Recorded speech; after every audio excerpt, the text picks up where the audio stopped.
So continuing with the adapter and equipment section, to take care of this mismatch here, I got some thick styrene sheet, and if you put it in as a spacer, it pretty much takes care of that, makes it look nice, continuous.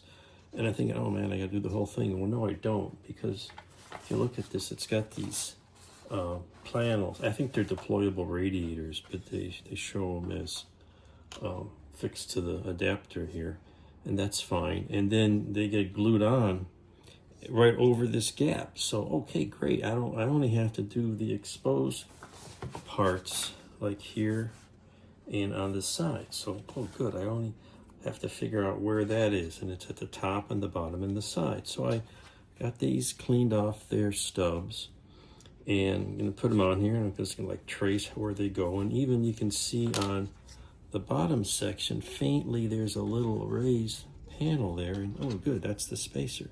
So I put these on here, and oh, for crying out loud, look at that. It doesn't conform. It's either the casting is off, the shape, they're supposed to be, you know, fit this same conical radius, but no, they don't. It's not even close. They're too flat. So they're all this way. They're the identical piece. So I will need to take these and dunk it in some boiling water, and I guess press it against here until I get the right shape. But meanwhile, I can go ahead and cut this out, and I just need to fill around these edges. So it's sort of good news that the repair of the gap here is not that hard. The bad news is the panels that cover the gap don't seem to fit. And of course they're full of pinholes. I don't know if you can see, but they're full of pinholes. Not too bad, more like dimples, tiny little dimples. So more fun with resin kits.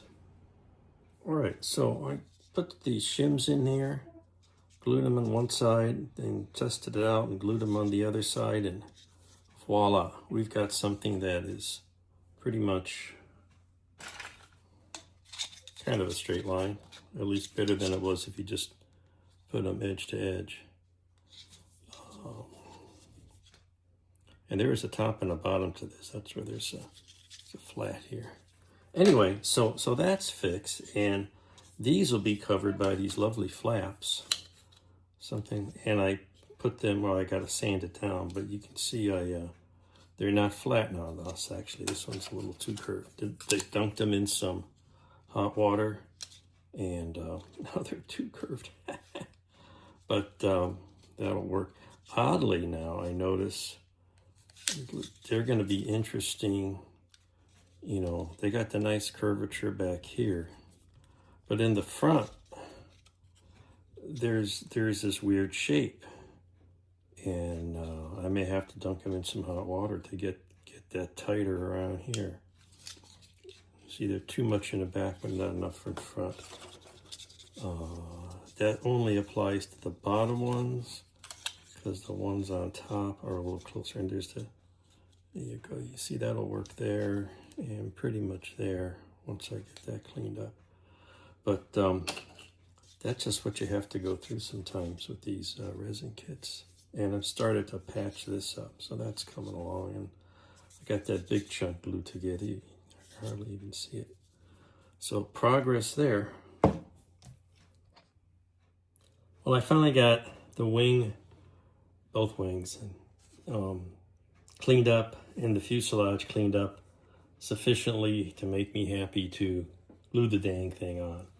Got this cleaned up pretty good and got some more primer on it. And same thing with the wing, because there's going to be more putty needed here. So I got one on, and basically I lined to get this line here fairly lined up. I have to shave a little bit of that off. And the bottom fairly lined up.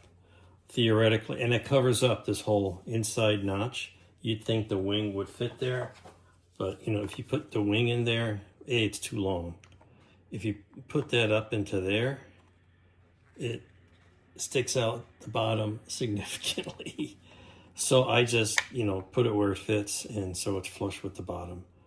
And we'll get the other one on. This one fits a little bit. And also you want to make sure that you don't have a giant notch in the front. So that comes out a little bit. And I'll just fill that all in. So as you can see, to get that, there's a big gap here. I'll probably shim that with some plastic just to lessen the gap and strengthen the joint a little bit. And more putty and scribing. Oh boy. And then, of course, the adapter. I got these shims to straighten that out, and I got the radiator panels here shaped to go on there. So I think that's going to work out okay. I did shave off these corners, and in fact, they need to be sanded down a little more, just to round them a little bit. Just leaving them squared looked a little funny. So that needs to be rounded down, but there you go.